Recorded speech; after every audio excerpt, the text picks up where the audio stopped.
Hello there. We all know and love the standard store queue command. But sometimes we don't want to think about exact numbers.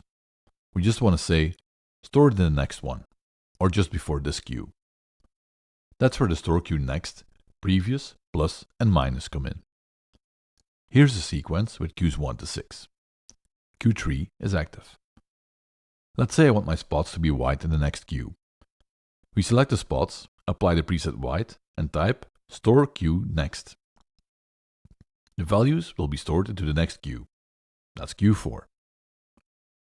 If that queue doesn't exist yet, MA3 creates the next available whole number. Let's go to the end of the queue list.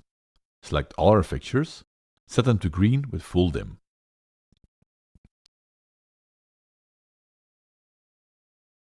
Using the store queue next command now creates queue number 7. And of course, it works the other way around. Store queue previous stores values into the previous queue. Let's select our LED and steps group, make them blue, and store them to the previous queue using the store queue previous command. This time, let's add /merge so we avoid the store pop-up. We can even count forward or backward. For example, with Q1 active, we select all our washes, set them to orange, and use the command store queue next 3/merge. This stores the values 3 queues ahead, so into Q4.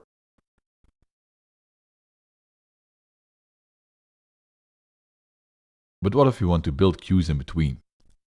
That's where plus and minus shine. Let's say my sequence only has Q1, 2, 4, and 6, and Q4 is active. We select our LED and steps, set them to red, and type store queue plus.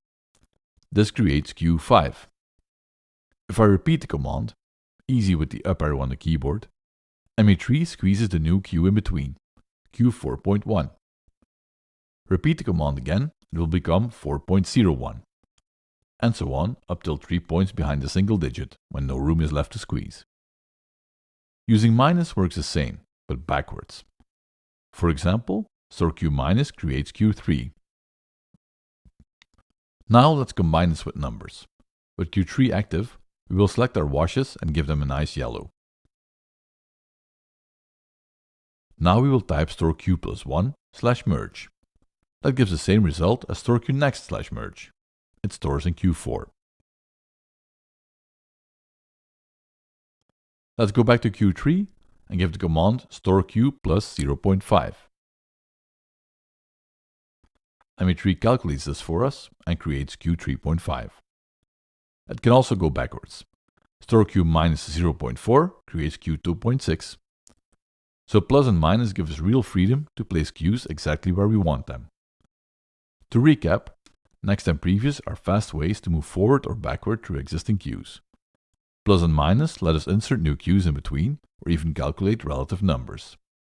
These little shortcuts can save you a lot of time when building complex sequences. And of course, you can build macros with these commands. Try them in your next show file and see how much faster queuing can be. Happy programming!